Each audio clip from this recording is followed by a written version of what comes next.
Hello listeners, my name is Balagravaya. People often call me Balu sir. I'm working as an English lecturer in Sri ABR Government Degree College, Repale. Today I would like to introduce the book The Psychology of Money. Let's begin introduction. The greatest show on earth. I spent my college years working as a valet at a nice hotel in Los Angeles.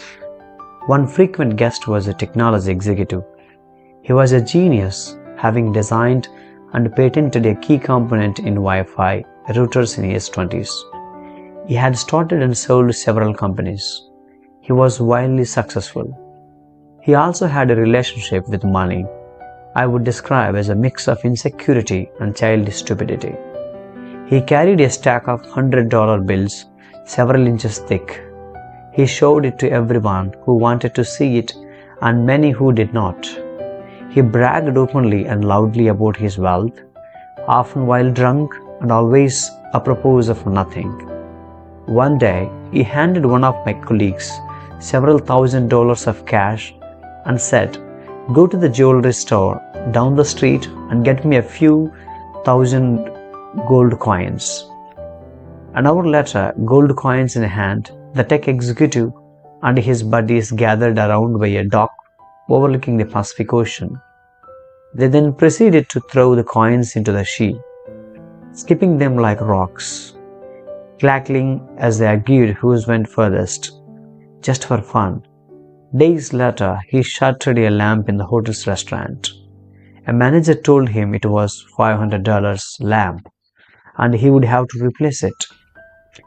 "You want $500? The executive asked incredulously while pulling a brick of cash from his pocket and handing it to the manager. "Here is a $5,000. Now get out of my face and don't ever insult me like that again." You may wonder how long this behavior could last, and the answer was not long. I learned years later that he went broke. The premise of this book is that doing well with money has a little to do with how smart you are and a lot to do with how you behave.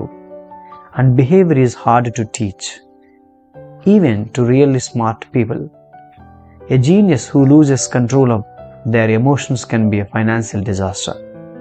The opposite is also true.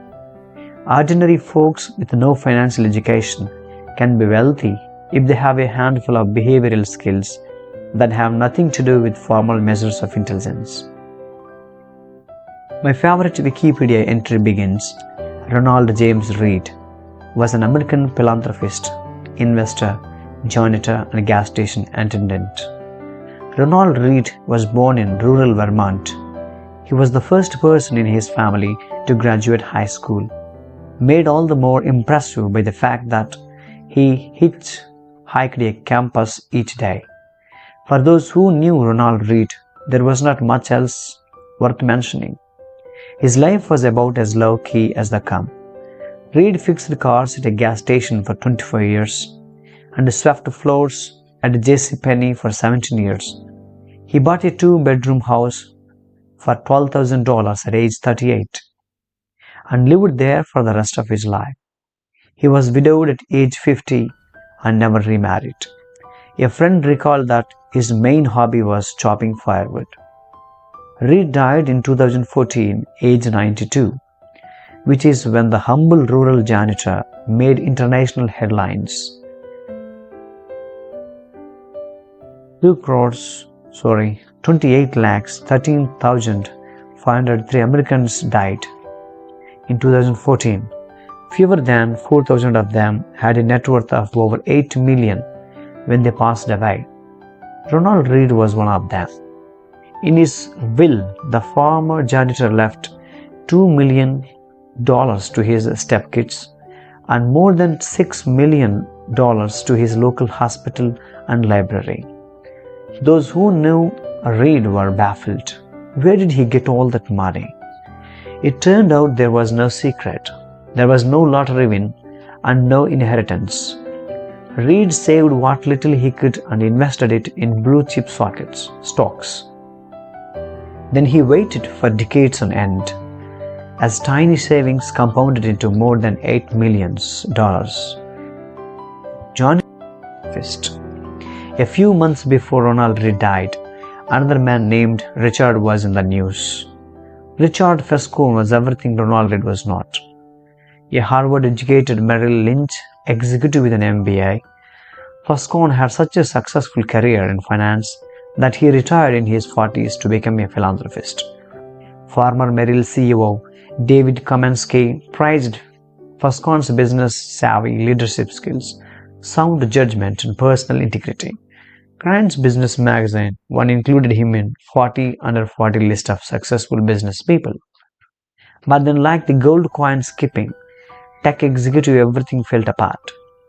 In the mid-2000s, Fescone borrowed heavily to expand an 18,000 square foot home in Greenwich, Connecticut that had 11 bathrooms, 2 elevators, 2 pools, 7 garages, and cost more than $9 lakh a month to maintain, $9 lakh a month to maintain.